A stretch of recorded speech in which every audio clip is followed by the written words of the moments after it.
Some of these recent game logs for CeeDee are bonkers, dude. Against the Seahawks in the win, 12 catches on 17 targets, 116 yards and a score. Against the Giants, he had 11 catches, 151 and a score. In the loss to the Eagles, 11 catches for 191 yards, Sheil.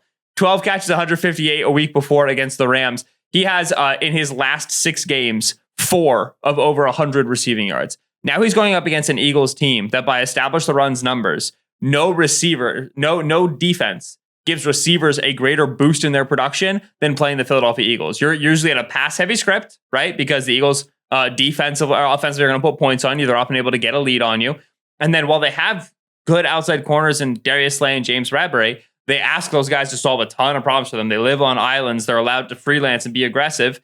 And they're both a little bit older. And maybe this season not playing necessarily as well as they have been in the past. And hey, the Cowboys don't just line CeeDee Lamb up on the outside and have him try to, beat one-on-ones. They hide him in the slot and they put him in the core of the formation. They put him in motion. Now you can get him matched up against Bradley Roby. You can get him over the middle of the field in zone coverage against the Eagles linebackers. There's a lot of ways for a CeeDee Lamb to be very productive against the Philadelphia Eagles. There is no world in which the Cowboys win in which CeeDee Lamb isn't having a good game. The Eagles could dedicate so many resources to taking him away, but even if they do that and the whole game plan to stop CeeDee, bracket CeeDee, Dak's good enough, Jake Ferguson's good enough, Brandon Cooks is good enough, you're going to lose that one too. And so it is a CeeDee Lamb-centric performance for the Cowboys against this Eagles defense. And you see the Cowboys favored in this game, despite the record disadvantage. I think a huge part of that is because the Eagles defensively do not have an issue for what Dak and CeeDee Lamb have been able to achieve recently down the stretch.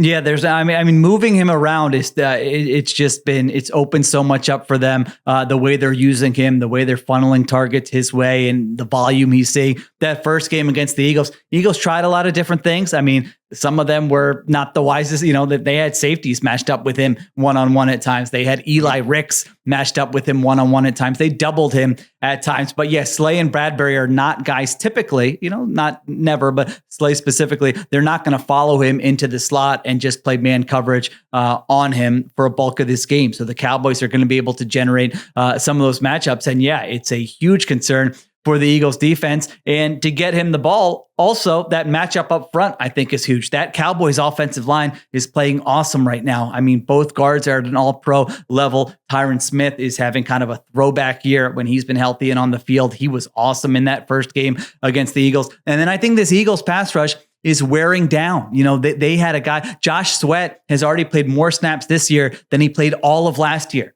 They're 2 defensive tackles who first 8-9 games were saying, wow, Jalen Carter and Jordan Davis, those guys have never played this many snaps in their entire lives, and they're not playing as well. And so third down, Dak Prescott to CeeDee Lamb. That is key in this game. Eagles pass rush on the season, 7 sacks on third down the entire season. I'm going with CeeDee Lamb to have over 7.5 catches in this game against the Eagles. But it's minus 106 in the juice for FanDuel.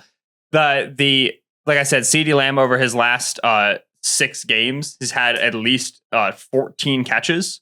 Or excuse me, he's had at least 11 catches in 4 of those 6. And so we're clearing that number comfortably. Wow, that's a crazy number. Over 11 catches in 4 of 6. So honestly, this is one that I've taken personally, and I've taken the alternate reception lines up the ladder a little bit. Even in those games where he hasn't hit those numbers, he has had 9 targets in each game. It's very rare to find a CeeDee Lamb game over the last month and a half of football where he just doesn't get insane volume. Even when he's missing and they're not connecting downfield, they're still trying to funnel him the ball. That's why I prefer receptions to receiving yards, because I do think there are worlds where the Eagles say we're really going to take away CeeDee within structure a lot. Even in those worlds, I do think they're going to find ways to funnel him the ball. They're going to get him forced catches, right? They're going to get him catches at the line of scrimmage, design plays for him, and see if he can do stuff for them after the catch. So I do prefer receptions to receiving yards. I think both work. Certainly now that I've said it, he's going to have 7 catches for 1,200 yards, and it's going to look ridiculous. But I talked about it a lot at the top. CeeDee Lamb over 7.5 catches, my prop of the week.